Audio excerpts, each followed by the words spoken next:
My name is Christian Onyemem. I'm a author, a CPA, and also a CFO of many businesses. Excited to be on this podcast with Bolu. I think we've been wanting to do this for a minute, so we're finally here doing it. Yeah, great to be here. Bolu Oladini here, pharmaceutical executive, entrepreneur in real estate, and pharmacist by training, and author as well. So, Hmm. it's a pleasure to talk to my good friend Christian here, who's doing a lot of stuff, and he inspires me in a lot of ways. So, hopefully you get some iron sharpening iron here. There we go. There we go. I'm trying to remember. I know we met from the same social group, but I don't know how exactly. Yeah, I mean, I think maybe it was about like two years ago, 2.5 years ago. Hmm. I know we're both in the Standard, which is like Yes. a kind of men's networking group, and it was around this time where I was like, all right, you know what, I'm trying to move on up in life. Like, all right, I was like trying to get some property, so I Yep. found my mortgage lender through the Hmm. Standard, and then I was like, yo, I'm the income was getting up there. Like, hey, I Yeah. think I need some tax strategy at this point, Yeah. and they're like, hey, talk to Christian. I was like, Yeah. say less. Yeah, the standard has been nice then because you can get a lot of resources from the standards. That's why I'm still a member to this day. So, shout out to the standard, I guess. Yeah, no, I mean, I've gotten a ton of value out of it, just networking. I always tell Hafiz it's like the Justice League Yeah. for high performing men. Yeah, exactly. Exactly. I think this is I think our second year knowing each other now. Second or third. Yeah, I mean, I think it's like maybe it's like the third year 'Cause I you know got I to talk filed to. 2 years worth of your tax return, so that's how I'm counting the years. Yeah. So that's how I'm counting those years, really. Yeah. No, it's been good because oh my gosh, yeah, because I think before you we had used some amateur and she like messed up our tax returns. I Yeah. think she cost us like 10,000 and like huge Hmm. fines and oh my gosh. Let me just tell y'all, like if you think you're saving money by going with an amateur, you think you're saving money cutting corners, you're not saving money, you're probably gonna get an expensive lesson. Yeah, So yeah. You can't go cheap sometimes. no, And I I mean was going to say too, like where you were 2 years from now, your portfolio is completely different. Because I remember when I first met you, you didn't have what you have now. yeah, Hmm. no, it's grown, and Yeah. I think when I started working with you, like yeah, like normally, our income cutoff is about here or so, but Yeah. since you're part of the Standard, we'll just kind of hook you up. So I Yeah. don't know, I think we're past that cutoff now. But Yeah, you most tell me, Christian. definitely. The way y'all guys growing. Yeah. Yeah. We got the short-term rental business, Yeah. in addition to the job. So, trying to take a full advantage of everything this guy tells us. Got you. And Do you plan on like moving to like a different industry, or are you just gonna keep growing the real estate portfolio? I mean, I think right now, real estate is one of the main vehicles. Yeah. I mean, we have the day jobs, and I'm also trying to grow my speaking. I do keynotes, workshops, and stuff, and Hmm. wrote a book, Very which nice. I'll just plug my book real quick. Diamond at Your Rock Bottom. Yeah. It's about overcoming adversity. It's about how do you go from I mean, and I think I actually wrote it before all this AI conversation was Hmm. so prevalent, but I think it's a great manual to like navigate AI disruption, right? Because it talks about how to reinvent your identity, Yeah. right? And I think that's what's going on with a lot of people these days is whatever they thought their identity, their professional identity was, like, okay, AI comes now, it's changed, it's different. The value equations are different now. So it's like, can you reinvent yourself? Can you reinvent how you operate, right? And Yeah. I see this at the organizational level as well, Hmm. right? Because I do AI medical strategy in my day job, so it's organizational transformation.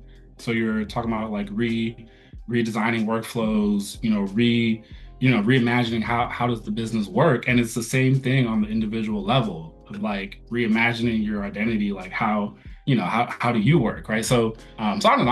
I've lived a really fortunate life, and my controversial take is personal transformation, career transformation, Hmm. AI transformation. They're all about the same, right? It's all about what are your limits, what are your constraints, audit them, what's the architecture, how does it build, and then you redesign, right? You're Yeah. like, okay, which walls do I like, which ones are just decorative, which ones are actually load bearing, like which walls do I want to tear down, or which walls or maybe just Yeah. like they're not needed, right? Yeah. So I think it's um mandatory for growth, to be honest.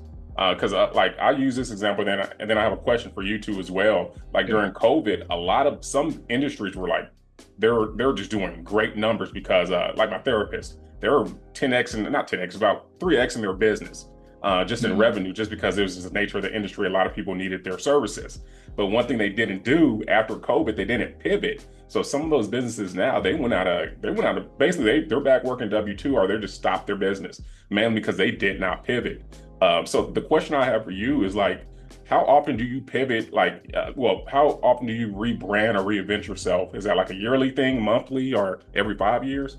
Yeah, that's a good question. I mean, I think my big driver is curiosity. So I try to go into what I'm curious about and what I feel like is either not going to change Mhm. or the trend is such that maybe I'm early in the curve or like there's some kind of advantage, right? Like I think it was Jeff Bezos who said like like or just different billionaires like talk about focusing on what doesn't change, right? Mhm. Like I think Bezos' example, like people are never going to want like less convenience. They're going to want more convenience, right? Yep. Like that's not going to change. So it's like regardless of whatever else happens, if you're making calculated bets based on things that aren't changing or they're like solidified patterns that are not likely to change, that's Mhm. that's kind of my thought process when I think of okay, what's my 3-year plan, my 5-year plan, right? Yep. I mean, I'm mainly a real estate guy, but recently I started realizing like, okay, well, I mean, like the world has changed like so much that it's like, I mean, just a lot of things. Like, okay, well, if I look like 3 years out or 5 years out, like what are the big macro forces? And then, being a long-term investor, I'm like, okay, how do I invest in where these trends are going? Like not to like trade on hype or sentiment, but to trade on structure and physics, Mhm. right?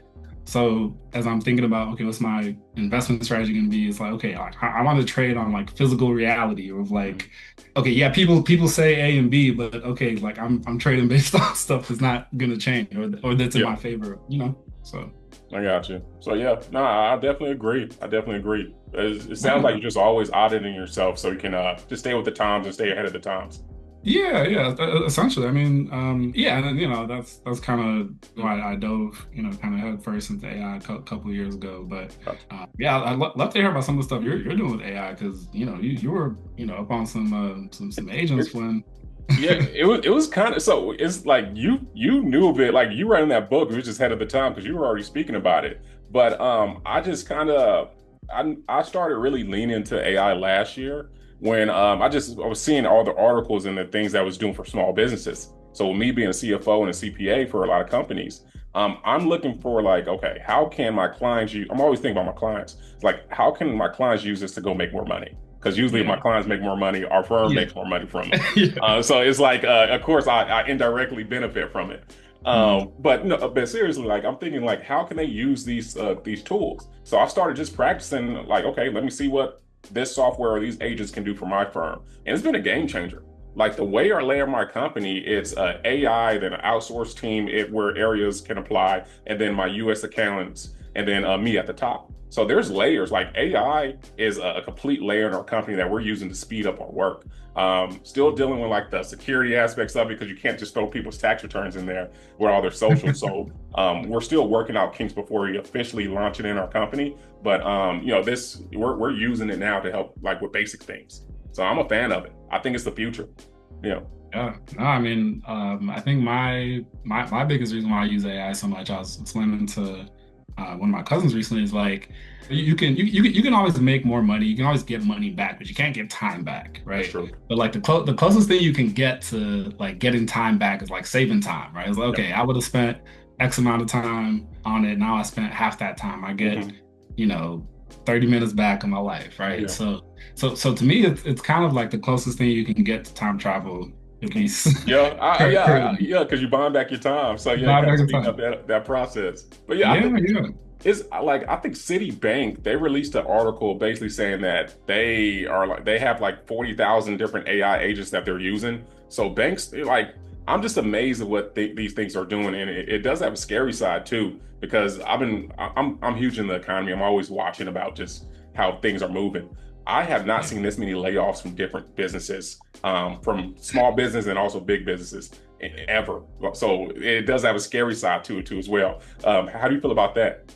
Yeah, that's a great question. Mhm. I write about some of this on my LinkedIn. I think there's that temptation to kind of like kind of that race to the bottom. Yeah, I think it's like a it's like a short term play, but I think it just depends on which game you're playing, right? Mhm. Because it is true that you can get efficiencies, you can Yeah, save money, and that'll boost your stock price, right?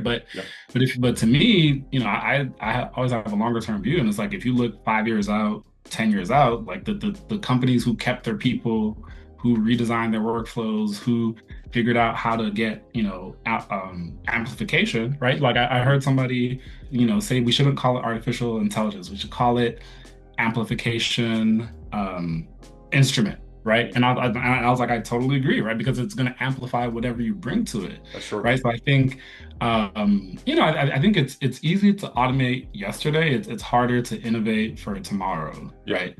So I think Simon Sinek has a great book called The Infinite Game, where he talks about kind of like this short-term mindset versus the longer-term mindset, right? If you're constantly chasing, this quarter's numbers, next quarter's numbers, Mhm. you're gonna only be looking so far out in front of you, right? But if you're playing the longer term game, it's different, right? Because Yeah.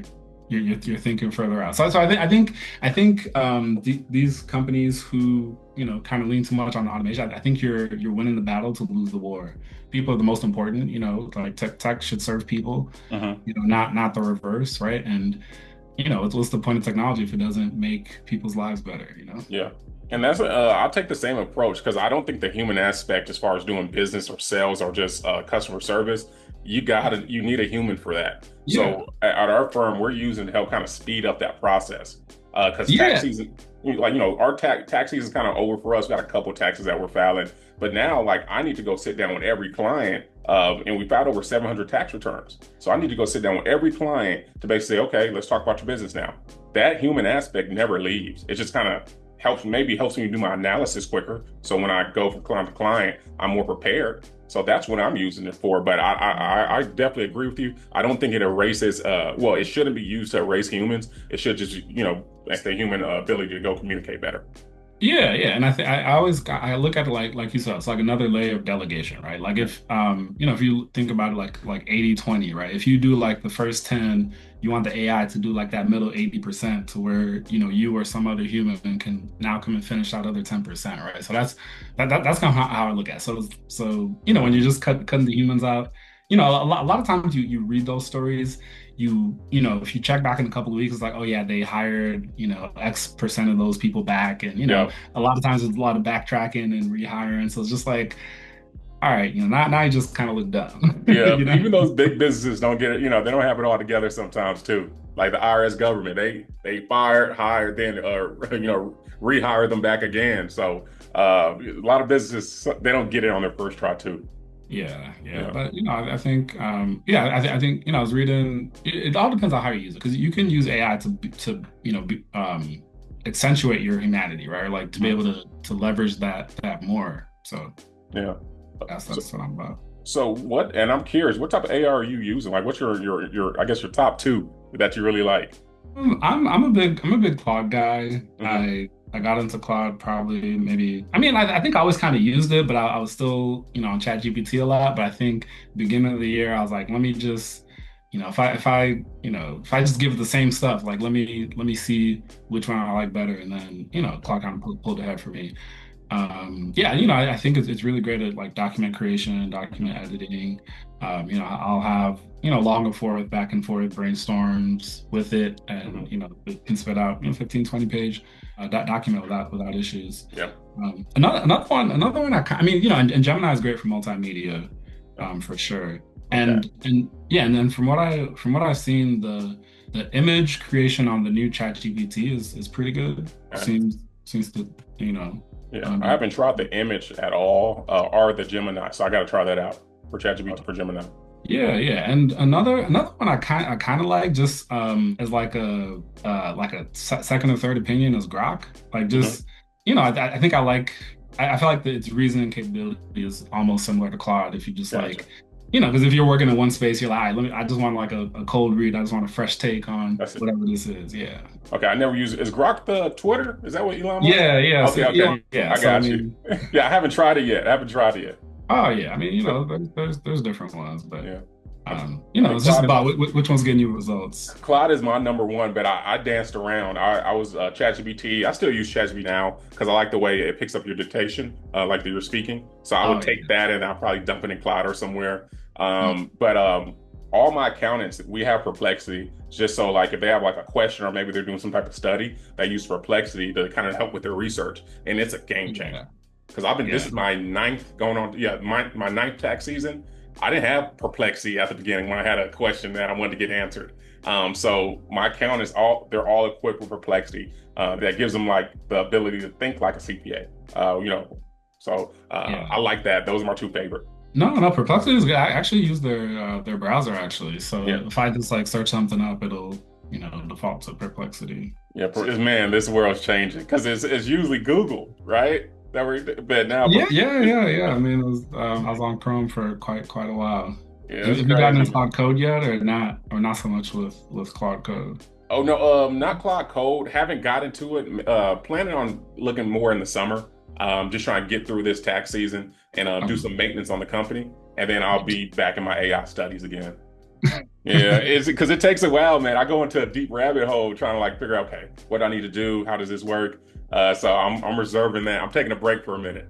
What Okay. about Yeah, I yourself? mean, it can consume you if you let it. Yeah, It's I seen this. I think Apple has something. They got like this. It's like a block or something you attach to your Apple book, your Apple laptop, and it's like some AI thing. Do you know about that? no, I hadn't heard about it. Oh, okay. So yeah, I've been seeing people. Our marketer, my marketer was talking about it and how she uses it. So I think it's going to change up how people market or create images. Oh, I mean, because Yeah, I know people were getting like Mac Minis to run like Claude Code yeah. I think like that's what it locally. is. Yeah, I think that's probably what it is. Is Okay. they're probably running Claude Code on there like locally. Because I mean, I Yeah. think I even have an old laptop that I was going to try to, you Okay. know. Yeah, that's exactly what it is. So I'm curious where the world's going to go. Like I'm reading a book now called basically called what is it called? Average is Over. It's a book. It's similar to yours. Basically, kind of it was forecasting. He wrote this back in like 2002. Okay. Excuse me, 2007. But he was talking about how AI is basically going to come and all these normal jobs that our parents were once used to, they're not going to be there. The ability to be average, that's going to basically harm you because you're not going to have any skills to do anything. Like how, maybe an admin position can get away with kind of just cruising all their life. There's not Mm. going to be any of that anymore. So that book is really, Yeah. that's one of my books I'm reading right now. Yeah, no, I do agree. It's kind of like a forcing function, like to Yeah. where just kind of mailing it in is probably not enough anymore because AI could probably do about the same Yeah. level output as the average person just going through the motions. Yeah. True. And True. yeah, I mean it's actually crazy. I have a formula for irreplaceability with AI, Hmm. and what's in the formula is actually not what you would think. It's caring, it's accountability, and it's authorship, right? So like all three of those AI just can't have, Hmm. and all three of those, like the average person who's already quiet quit, who's going through the motions, who's mailing it in, they don't have any of those either because they're not putting their name on stuff. They're not, taking accountability, and they don't care if they're already, if they're disengaged, right? I see. Yeah. I like So that. And can you list those three for me one more time, please? I'm yeah, actually still in that. I ain't gonna lie to you. okay. As long as you give me the credit, I'm I good. know, I got you. For sure. Okay, yeah, caring, authorship, and accountability. I appreciate that. So And that you can't replace those basically is what you're saying. yeah, that's what I'm saying. Yeah, so like, AI can produce, but it can't care, right? Yep. It can generate something, but it can't take accountability for it, right? So I mean, I don't want to get like too philosophical, but Mhm. the crux of it comes down to the fact that AI has no skin in the game, right? Yeah. Like it can't be harmed by, you know, has like no reputation on the line or no license on the line, right? Like you have your CPA license, right? So Yeah. if you totally jack somebody's situation up, you Mhm. know, there's a board that you're accountable to, right? That's That's true. accountability, right? That's true. Like your name is on it, right? Hmm. It's on the line. That's authorship, and you care because you wanna keep what you've already built up, Yep, that's right? true. So, but the AI can't have that. If someone tries to say, okay, you know, we're gonna replace Christian with this AI agent, it's like, okay, yeah, that's all well and good during that 94% of the time where, you know, smooth, Yeah. but during that 6% of the time, those sideways, is the tech company gonna take that accountability if, you know, if like a mistake, you know, lost somebody some money? Yeah. Probably not. You know, I doubt it, Yeah. right? I, So I think that's a game changer because I think if like those who are wanting to grow their business or new to business and you're dealing with this whole AI thing, of course, use it. Don't get me wrong. But I think what you just mentioned, those three tangibles right there, that's how you actually grow a company. Because like I was like in the tax space, they're trying to automate doing the tax returns. But when I was thinking about it, I said, yeah, you can like do your data prep quicker. But at the end of the day, your clients want to speak with a human to go over their tax return to get recommendations on what to do next year. There's a reason why, like, you know, I don't really want to call all the 700 people, but I do care. So I got to call 700 people and talk about their taxes real quick. Because that's what makes clients happy right there. And I think that's what makes a client keep coming in or stay for a long time. So I think that's a game changer if you're trying to grow your business. It's like it's that's yeah, what you and I like. think, you know, and I think like the roles where you would want to keep a human or where like any of those variables are like key variables, right? Like Yeah, if it's relationship based, if it's like, you know, high touch, if it's something where, you know, somebody's money, reputation, health is, you know, on the line. Um, you know, like and it's yeah, like certain it's yeah, people are interested. Like certain jobs, people are like morally opposed to like AI doing, right? Like if AI was like a um what do you call it? Like a chaplain and a, you know, like talking to like, you know, people in the hospital on, you know, hospice and stuff, right? Like yeah, it's like, oh, people are like, no, not quite, right? yeah. Because it can't care, right? You know? That's true. So That's true. yeah, Mm. it's interesting, man. But you know, I mean, I you know, I studied psychology. I still continue to study psychology.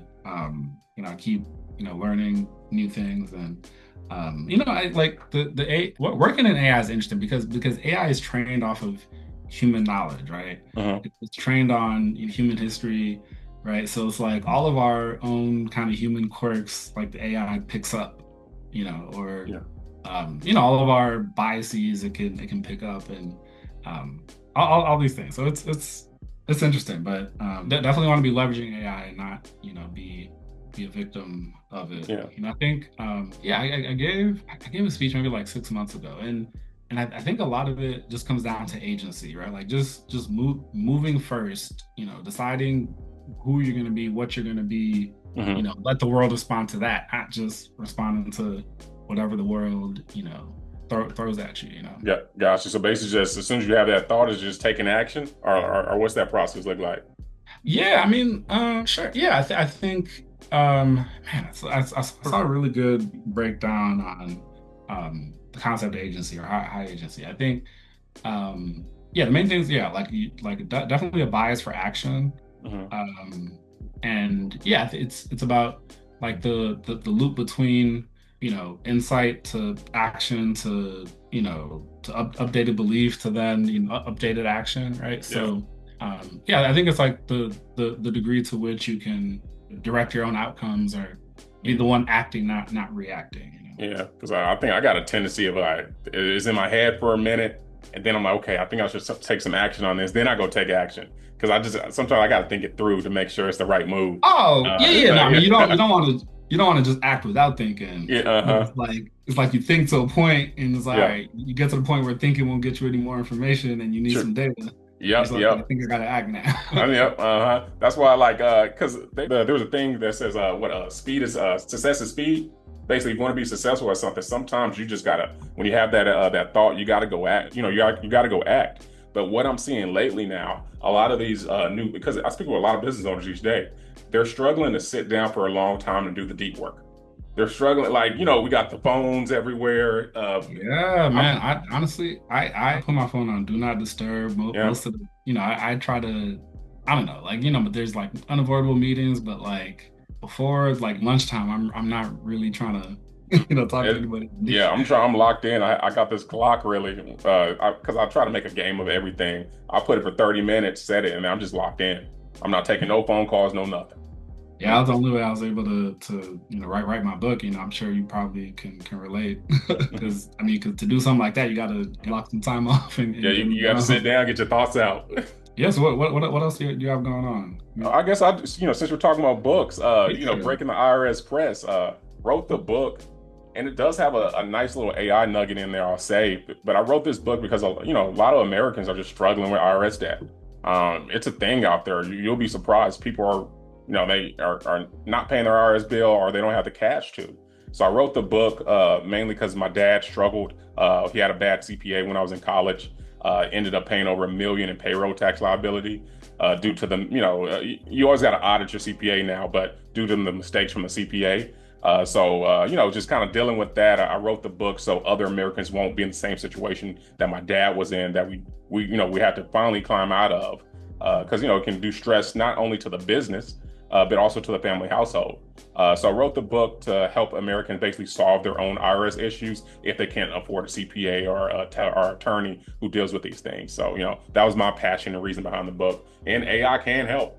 Like if you take an AI, if you take an IRS notice letter and put into Ply, of course, hide your information. You don't want them to know too much about that. It can kind of give you next steps on who to call in the IRS to get this thing solved. So if you do that, mind you probably still want a professional sometimes because you want to buy your Yeah. time back. But if you do that, you probably can get your issue solved, better. Got more chances of getting your issue solved. So that's why I wrote the book.